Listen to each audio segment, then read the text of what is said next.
Itu yang berasa tuh karena Mbak Gigi benci banget sama aku tuh makin pengen banget approvalnya Mbak Gigi. Iya. Hubungan kakak beradik antara Nagita Slavina dengan Cha-Cha Tengker baru-baru ini terkuak kisah masa kecilnya. Walaupun keduanya mengakui saat ini masih sering berselisih, namun hubungan antara kakak beradik beda setahun ini sangat erat. Disebut hubungan mereka bak bawang merah dan bawang putih saat kecil. Nagita dan Cha-Cha kompak menjawab bahwa pertengkaran antar saudara itu akan ada waktunya untuk lekas reda. Karena waktu dulu Mbak Gigi tuh benci banget sama aku tuh jadi pengen banget profilnya Mbak Gigi. Kalau Mbak Gigi lagi dihukum sama mama, aku tuh nangis-nangis ke mama.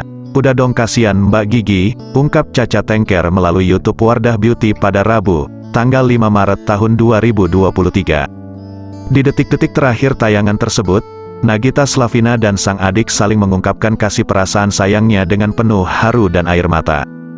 "Gue sayang banget sama lo Mbak, lo inspirasi gue rasa kata Tang Yu itu mengecilkan how grateful I am to have you," ucap Cha-Cha Tengker kepada Nagita Slavina.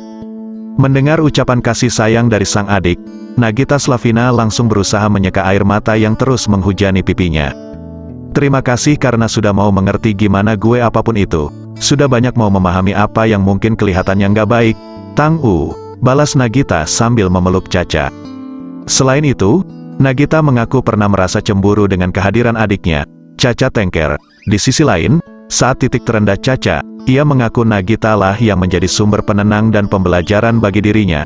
"Dia ingetin aku, Cha-Cha dalam satu hari itu gak cuman malam terus. Matahari itu pasti terbit.